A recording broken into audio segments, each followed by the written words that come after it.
Man, it feels good to be on this bike. You gotta watch my video. How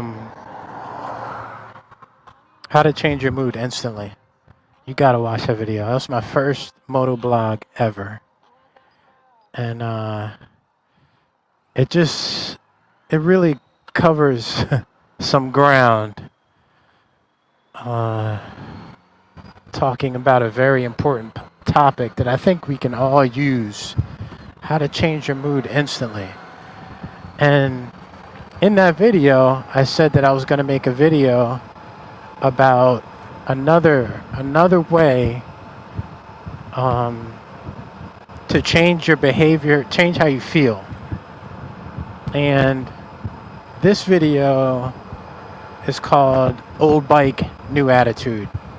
So I'm going to show you some bikes that I really lust after. That's my other lust. It's my trucking company. That's not my trucking company, but I got a semi and a pickup truck porn. But lately I've had bike porn. I think every bike lover gets a little bit of bike porn. And I was just reminded, a friend of mine was riding a lot on Sundays. I didn't even know he lived near me. We went on a ride just this past Sunday, just a couple of days ago. But he reminded me that I had a nice motorcycle in the garage. And so I dusted off my old bike. And as soon as I did that, it's funny how the Facebook algorithm started sending me ads. Sending me all types of ads on bikes. And there's a certain type of bike that I like that Facebook, of course, zeroed in on. And here's that bike right here.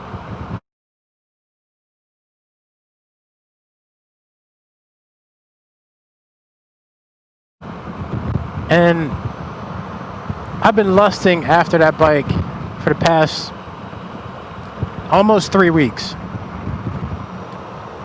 And what stopped that lusting was a real simple concept. A lot of times what you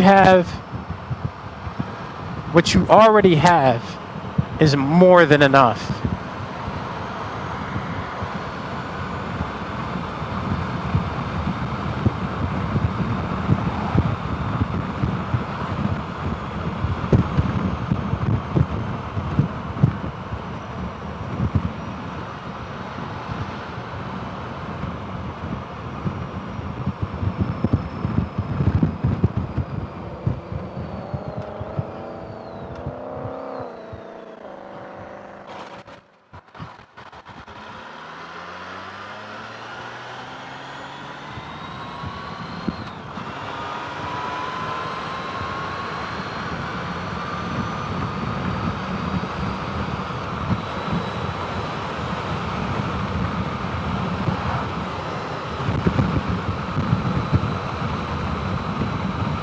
That's a real simple concept, ain't it? What is it about a new bike that I cannot get with my old bike?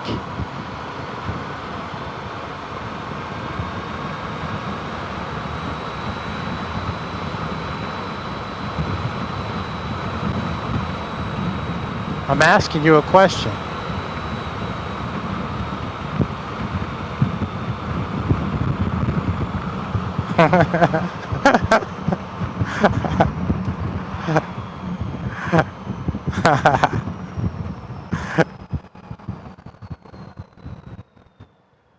Oh my.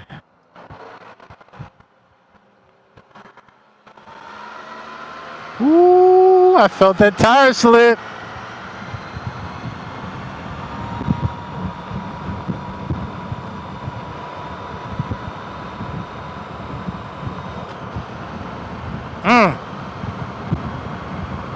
What is it about a new bike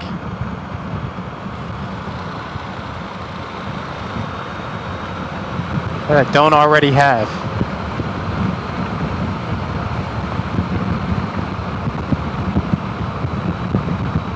Old bike, new attitude, baby.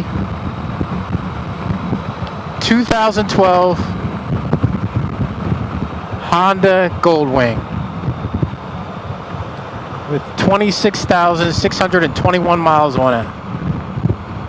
What is it about a new bike that I don't already have? Sometimes you need to change your attitude and you have everything you ever wanted. You ever see that movie, Why Did I Get Married? I've been married a long time. Really long. A really long time. Since 94.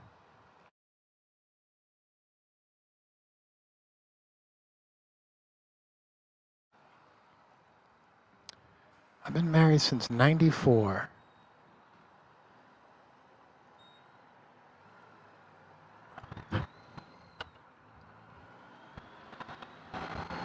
And it's 2020, if you were wondering.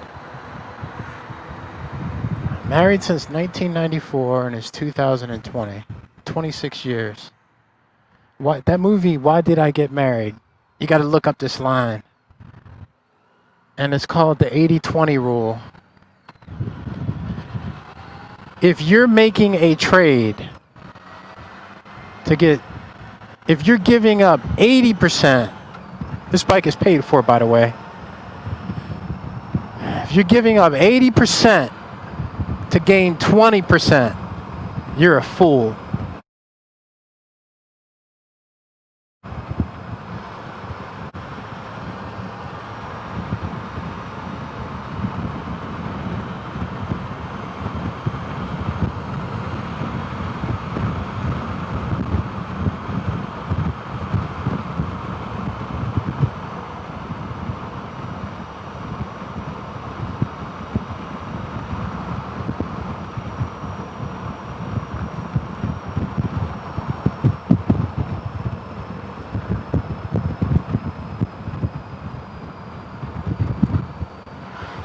Ooh! Woo! Giving up 80% to gain 20. This bike is paid for. I'm repeating myself on purpose.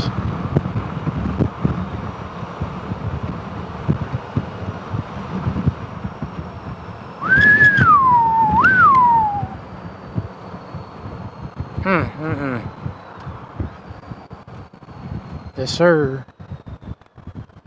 What a beautiful, beautiful day. And again, here's another shameless plug to watch my video on how to change your mood instantly.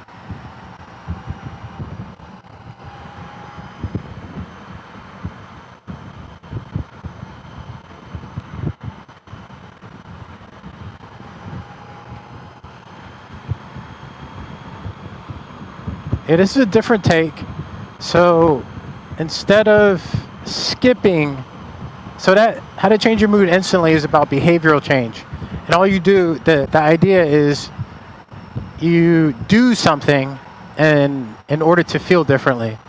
And this concept is changing what you're saying to yourself, which is self-talk or cognitions or thinking, and it's hard for me to pronounce because my cheeks are getting squeezed.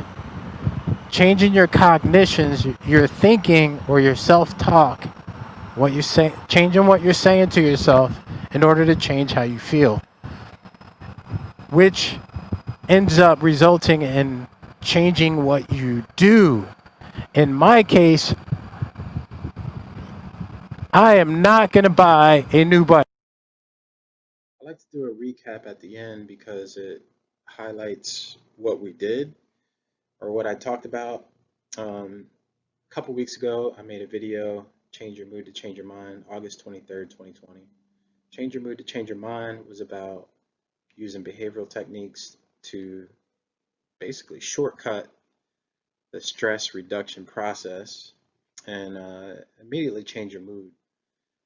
And today we used a different technique, which was the thinking portion. So the last video highlighted behavioral techniques to sort of change how we feel and what we do. In this video, we talked about changing what you say to yourself, or what I did to change, you know, the feeling that I had, which was, kind of envy and lust and feeling like uh, I didn't have a good bike because these newer bikes are so cool and shiny and beautiful, which they are. They are cool and shiny and beautiful, and I enjoy looking at them. It's fun. Um, but that what that does is that you end up buying more stuff, and it never ends. It's a never-ending cycle, right? Because you can never have enough. And so, um, what I did was, uh, again, this is what we're highlighting today. But what I did was I focused on what was good, right? So how did this come up in the first place? Why does the urge to buy or do something? Why does this come up now? And it was just because some ads started coming up. They either heard what I said on my phone, or I started searching online, and then the algorithm just starts. Yeah, I was perfectly happy before. I was perfectly happy with my bike, and I continue to be perfectly happy with my bike. Um, and and so what that does is it cuts off that impulse buying, um, that impulse to buy something new and shiny. So today actually, no, it was yesterday. Yesterday I got back from a ride with a friend, 25 years I've known this guy, and it's a great ride, beautiful ride. We're gonna do it again, and my old bike was perfectly fine. The ads are gonna still keep coming, and I'm still going to enjoy what I already own. That's going to be reinforced by more, enjoying what I already have. So that's how you get beyond a lot of this is, um, some people would say, is the thinking more important or is the doing more important? In this case, I think it's funny. In this case, the thinking is important. What you say to yourself is important because you need to find a foundation to rest the doing on. I think it's important to do, but it's also important to understand why you did it. And different situations are different. We'll talk about more of those in the future. Um, I can give you some situations that patients have experienced, because sometimes it is better to just do it and then change your mood or change what you do. And sometimes it makes a lot of sense to change what you think. Appreciate y'all watching, and we'll see you next time.